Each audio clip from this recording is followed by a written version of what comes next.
त्याच्यासाठी आपण साहित्य सगळ्यात आधी बघितलेलं आहे आणि ॲपल म्हटल्याप्रमाणे हे आपण फ्रीझरमध्ये ठेवले होते, कट करून फ्रीझरमध्ये, म्हणजे ते थंड होतील.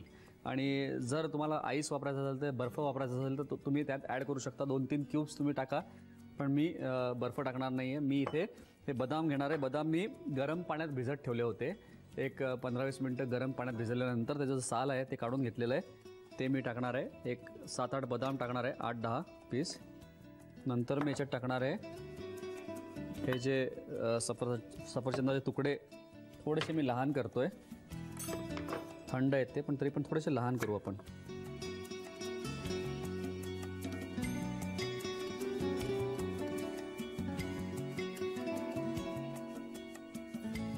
ह्याच्यात टाकणार मी ही दालचिनीची पूड. दालचिनी आणि ॲपल हे एक मस्त कॉम्बिनेशन आहे, खूप चांगलं. या दोघांचं जे कॉम्बिनेशन आहे खूप छान आहे.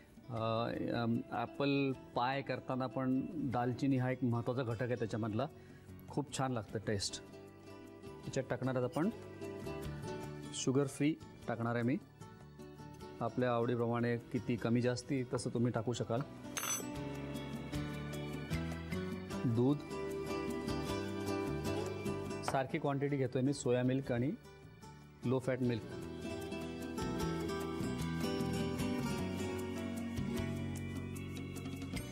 स्ट्रॉबेरीज मी इथे कट करून ठेवतो आहे, ते आपण नंतर टाकूया.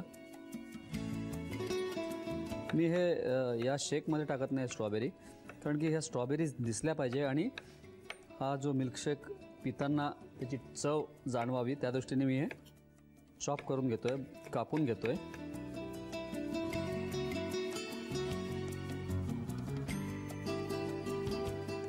याला आपल्याला मिक्सरमधनं बारीक फिरून घ्यायचं आहे.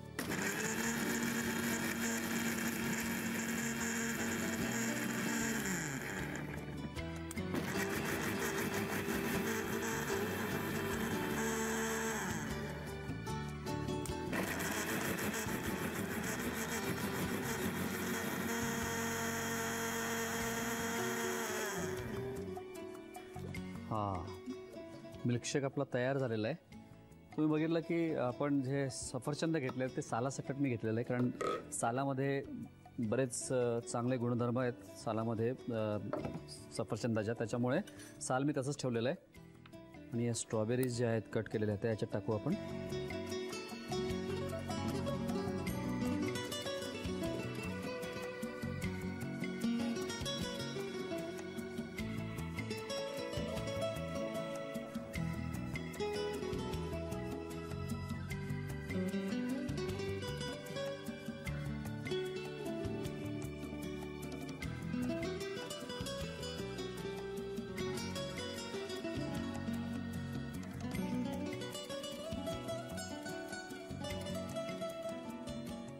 गार्निश करूया आपण.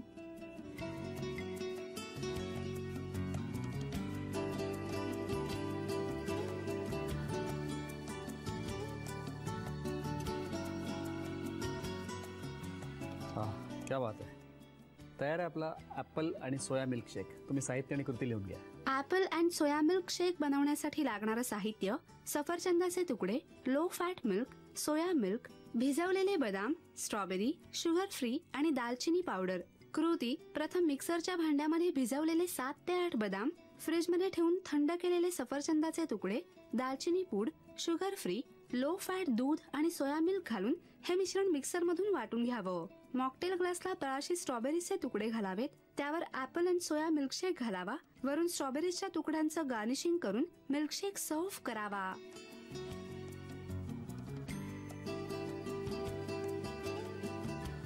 ही टिप पाठवली आहे शैलजा भोंजाळ यांनी डोंबिवली पूर्व इथून. पंजाबी किंवा तिखट भाज्यांमध्ये तिखट किंवा मीठ जास्त झाल्यास त्यामध्ये मिल्क पावडर पेस्ट करून घाला. क्रीमी इफेक्ट येईल आणि तिखट मिठाचं प्रमाण समतोल होईल.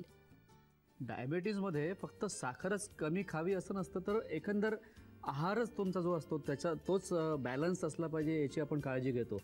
आणि तो डायबिटीस कसा कंट्रोल करायचा हे डॉक्टर सांगतात, किंवा त्याच्यानंतर काय खाल्लं पाहिजे त्याच्यासाठी न्यूट्रिशनिस्ट असतात.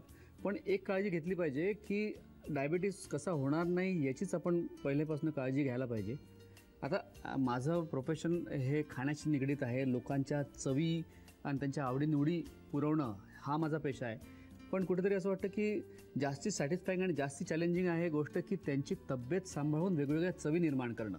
आणि याच्यामध्ये हे करताना खूप सॅटिस्फॅक्शन पण मिळतं. मंडळी, आजच्या रेसिपीज एकदम सोपी होत्या आणि मुख्य म्हणजे ते फक्त डायबेटीस ज्यांना आहेत त्यांच्यासाठीच नाही तर ज्यांना नाही आहे त्यांना पण आवडतील अशा रेसिपीज आहेत. त्याच्यामुळे तुम्ही ह्या नक्की करून बघा आणि ह्या तुम्हाला कशा वाटल्या तुम्ही मला नक्की कळवा आमच्या या पत्त्यावर. आम्ही सारे खवय्ये. Zee Marathi, post bag number 1, Andheri पूर्व, मुंबई 99, भारत TVC, झी मराठी @znetwork.com. मंडळी, आपल्याला बऱ्याच गोष्टी हव्या असतात पण त्यापैकी एखादी जरी नाही झाली मनासारखी तर आपण खूप अपसेट होतो. त्याच्यावरती रहने दे आसमान जमीन की तू तलाश कर, सब कुछ है यहाँ कहीं और ना तू तलाश कर, हर आरजू पूरी हो ये जरूरी तो नहीं, जीने के लिए बस एक खूबसूरत वजह की तू तलाश कर.